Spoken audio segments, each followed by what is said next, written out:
घरोघरी मातीच्या चुली. प्रेक्षकांनो, मालिकेचा कसला जबरदस्त भाग आपल्याला पाहायला मिळणार आहे. आजच्या महा एपिसोड मध्ये आपण पाहिलेलं आहे की की या सगळ्यामध्ये शरूचे फिंगरप्रिंट त्या आता हातोड्यावरती सापडलेले आहेत.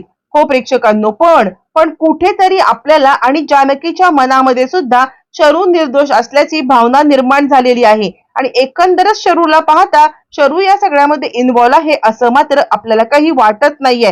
कारण तिचं रडणं, तिचं विक्रांतबद्दल वाटणारं प्रेम कदाचित हे नाटक सुद्धा असू शकतं. पण आता जानकी ज्या वेळेला या मुळापर्यंत जाणार आणि शरूला विश्वासात घेणार, तेव्हा शर्वरी असं काहीतरी महाभयंकर सत्याचा उलगडा करणार आहे की त्यानंतर मात्र आता या सगळ्यामध्ये कशा पद्धतीने राहुलने गेम केलेला आहे आणि राहुल स्वतःहून आता इकडे शरूला सोडवण्यासाठी पैशाची डिमांड करत आहे. हो प्रेक्षकांनो, एकदम वेगळीच गुंतागुंतीची मालिका मात्र आता झालेली आहे. नक्की काय घडलंय, कसं घडलंय आणि त्यानंतर मग शरूने जे काही महाभयंकर सत्याचा उलगडा केलेला आहे तो उलगडा नक्की काय आहे, कसा आहे, सविस्तरपणे आता सगळं पाहूया. इकडे आता शर्वरी सगळ्यांना सांगण्याचा प्रयत्न करत आहे, खरंच दादा मी काही केलेलं नाहीये. आता इकडे म्हणजे तिच्यावरती सगळ्यांचा विश्वास असला तरी जे फिंगरप्रिंट त्या हातोड्यावरती सापडलेत त्यामुळे हातोडा मात्र आता मर्डर वेपन असल्या कारणाने तिच्यावरती विश्वास ठेवणं आता हे कुणीही करू शकत नाहीये. किंवा या सगळ्यामध्ये काहीही झालं तरी आता या ऑफिशियल ह्याला सामोरं जाणं भाग पडतंय. आणि त्यानंतर मग आता सौमित्र म्हणतोय, हे बघ ताई, सध्याच्या परिस्थितीमध्ये आम्ही काही करू शकत नाहीये. तू एक काम कर, तू आता जा यांच्यासोबत, त्यांना कोऑपरेट कर. मी आता या सगळ्यामध्ये नक्की आता काय पुरावे आहेत, मर्डर वेपन तेच आहे का, या सगळ्याचा मात्र आता मी इकडे आढावा घेतो. आणि सगळ्यात महत्वाचं मला एक गोष्ट सांग, जे काही आता हातोडा आपल्याला सापडला होता, जो हातोडा आपल्याला सापडला होता आणि तोच हातोडा मात्र आता तू कधीतरी तो हातोडा हातामध्ये घेतला होतास का, किंवा या सगळ्यामध्ये तू त्या हातोड्याला कधी पाहिलं होतंस का, दुसऱ्या कोणत्या कारणासाठी तो हातोडा घेतला होतास का. यावरती शर्वरी मात्र आता सांगायला लागते, नाही दादा, मला तो हातोडा कुठे काय कसा मला खरंच काही माहित नाहीये, मी कशाला त्याला हात लावेन. असं म्हटल्यावरती मग आता इकडे सांगायला लागतो तो म्हणजे सौमित्र, इन्स्पेक्टर साहेब, अहो खरंच माझ्या बहिणीने काही केलेलं नाहीये. इन्स्पेक्टर साहेब म्हणतात, हे बघा, बाकी घरचे बोलले ना तर एक वेळ आम्ही समजू शकतो, पण तुम्ही हे सगळं का बोलताय, कारण तुम्हाला ही प्रोसिजर माहिती आहे ना, तुम्हाला माहिती आहे ना की या सगळ्यामध्ये काय काय करायला लागतं, कसं करायला लागतं. आणि त्यावरती मग आता जानकी विचार करायला लागते, काय चाललंय हे, म्हणजे आतापर्यंत कालपर्यंत मला वाटत होतं की शर्वरी वंसनीच हे सगळं केलेलं आहे, पण का माझं आज मन मानायला तयार नाहीये की आता शर्वरी वंसनी असं काही केलेलं आहे आणि आज त्यांच्या विरुद्ध पुरावा सापडून सुद्धा माझं मन मानत नाहीये. काय नक्की असेल हे सगळं. त्या जानकीला कुठेतरी आपल्या मनाचा कौल घेणं आता मात्र सोयीस्कर वाटत असतं, किंवा आपल्या मनाने दिलेला कौल आता आपण घ्यावा असं तिला वाटत असतं. पण त्याच वेळेला पोलीस आता घेऊन गेलेले आहेत. पोलीस मात्र काहीही झालं तरी सुद्धा ज्या वेळेला तिला घेऊन जातात आणि इकडे मात्र आता सारंग सांगायला लागतो की अजूनही मला सुद्धा वाटत नाहीये की शरूताईने हे सगळं केलेलं असेल, पण हे फिंगरप्रिंट सापडणं हे मात्र एक वेगळंच उदाहरण झालेलं आहे. आणि त्यावरती मात्र आता सांगायला लागते ती म्हणजे इकडे लगेचच सुमित्रा चिडते आणि सुमित्रा सांगायला लागते, हे सगळं ऐश्वर्याने केलंय. हिच्यासाठी पुरावे बदलणं किंवा आता हिच्यासाठी या सगळ्यामध्ये मात्र आता पुराव्यांचं हे करणं हे काही अवघड गोष्ट नाहीये. हिनेच हा सगळा प्रकार केलेला आहे, मला खात्री आहे. आणि त्यावरती ऐश्वर्या म्हणते, आई, मी आतापर्यंत केल्याच चुकीच्या गोष्टी मी मान्य करते, माझ्या हातून खूप मोठ्या चुका झालेल्या आहेत, पण तरी सुद्धा मी प्रत्येक वेळेला हे नाही केलेलं आहे. आता मी जेलमध्ये होते आणि मी जेलमध्ये असताना कशा पद्धतीने मी आता शरूताईंना ह्या फिंगरप्रिंट त्याच्यावरती आणणार आहेत, तुम्हीच मला सांगा. किंवा आता शरूताईंच्या फिंगरप्रिंट मला कशा सापडतील, बाकी काही असेल, पण शरूताई म्हणतायत ना की त्यांनी त्या हातोड्यावरती मात्र आता हात सुद्धा लावलेला नाहीये. मग असं असताना कसं काय हे सगळं घडून येईल, तुम्ही विचार करा. आणि कुठेतरी सौमित्राच्या डोक्यामध्ये विचार येतोय की ऐश्वर्या जे काही बोलते ते बरोबर आहे, म्हणजे बाकी कोणतीही गोष्ट ऐश्वर्या मॅनेज करू शकेल, पण फिंगरप्रिंट कसे काय मॅनेज करू शकेल. आणि शरूताईने तर तो हातोडा पाहिलेला पण नाहीये. मग त्यानंतर मग आता तो सांगतो, हे बघ, तुझ्या विरुद्ध कोणताही सध्या तरी पुरावा नसला ना तरी सुद्धा मी ते पुरावे शोधून काढणार म्हणजे काढणार. जानकीला कळतच नाहीये की आपल्याच घरात भांडणं चालू आहेत आणि आपण ही भांडणं थांबवू सुद्धा शकत नाही आहोत. काय करायचं जानकी मात्र आता याच संभ्रमामध्ये आहे की ही सगळी भांडणं आपल्या घरातली आपण कशी काय थांबवायची ते काही नाहीये. मला शरुवंशांची भेट घेतली आणि त्यांच्याशी बोललं पाहिजे.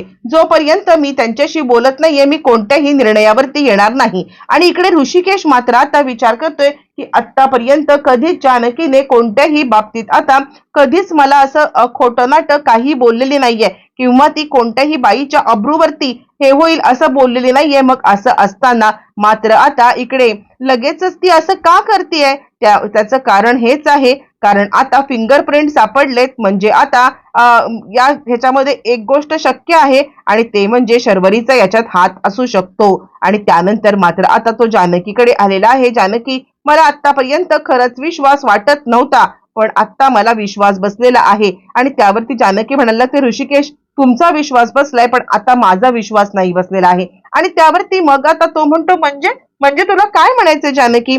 यावरती मात्र आता जानकी इकडे सगळ्यांकडे पाहते आणि आपण सगळ्यांनी शांत बसूया. मी शरुताईंसोबत बोलते. ना ऐश्वर्या दोषी आहे ना आता शर्वरी ताई दोषी आहेत. मला सगळ्यांना माहितीये आपल्या सगळ्यांना माहितीये की त्यांच्यावरती किती प्रेम आहे. यावरती ऐश्वर्या म्हणते हे बघ जानकी तू पुन्हा एकदा या सगळ्यामध्ये जर का अडकत असशील ना मग मात्र हे महा कठीण आहे. तुला कळत नाहीये. यावरती आता इकडे ती सांगते हे बघ ऐश्वर्या मी तुला दोष देत नाहीये. तू दोषी नाहीयेस हे मला माहितीये कारण मी तुझ्या सोबत होते.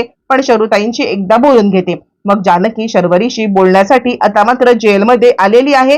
ज्या वेळेला ती इकडे जेलमध्ये येते आणि त्यावेळेला मात्र आता ती जेलमध्ये आल्यावरती ज्या वेळेला ती शरूला भेटते तेव्हा आता समोरचं दृश्य पाहून ती आता शर्वरीला विचारायला लागते की या सगळ्यामध्ये काय झाले शर्वरी वंश तुम्ही आता मला खरं खरं सांगाल का. आणि यावरती शरू म्हणते वहिनी मी कितीही आरडाओरडा करून सांगितलं तरी तुमचा माझ्यावरती विश्वास बसायचा नाही.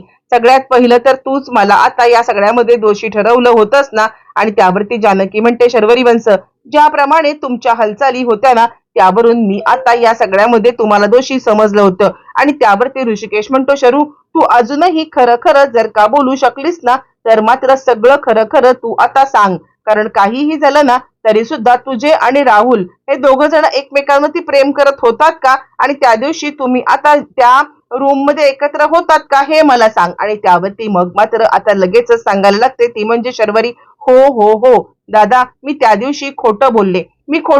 मी आता त्या राहुलच्या गोल गोल गोष्टींना भुलले आणि मला आता समजतंय की हे सगळं करून आता किती मोठी मी चूक केलेली आहे. आणि त्यावरती आता इकडे जानकी म्हणते म्हणजे काय म्हणायचंय तुम्हाला. आणि तितक्यात तिकडे इन्स्पेक्टर साहेब आलेत आणि जानकी म्हणते इन्स्पेक्टर साहेब खरं तर आता शर्वरी वंशांचा याच्यामध्ये काही दोष नाहीये. ही गोष्ट मला आधीपासून माहिती होती पण काहीही झालं ना तरी सुद्धा मी या सगळ्यामध्ये तुम्हाला एक सांगते की तो राहुल आहे ना तो राहुल मात्र या सगळ्यामध्ये काहीतरी गोष्टी आता करतोय आणि तेच आता आपल्याला जाणून घ्यायचं आहे. शर्वरी वंश याच्यामध्ये निर्दोष आहेत. इन्स्पेक्टर साहेब सांगायला लागतात हे बघा मर्डर वेपन वरती मात्र आता जर का खून सापडले तर यावरती ती म्हणते पण मर्डर वेपन वरती खून सापडले पण मर्डर वेपनच दुसरा असेल तर. इन्स्पेक्टर साहेब म्हणतात नाही आम्ही शहानिशा गेले म्हणजे त्या डोक्यावरती जो काही वार आहे ना त्या वार मध्ये जे काही घाव बसले ते बरोबर याच आकाराचे आहेत. मग त्यानंतर मात्र आता इकडे काहीतरी आठवल्यासारखं शर्वरीला मला आठवलं असं म्हणत शर्वरी काहीतरी सांगायला लागते. आणि त्यावेळेला सायली इकडे आता सांगायला लागते जानकी बोला ना शर्वरी वंश काय झालंय काय आठवलंय तुम्हाला.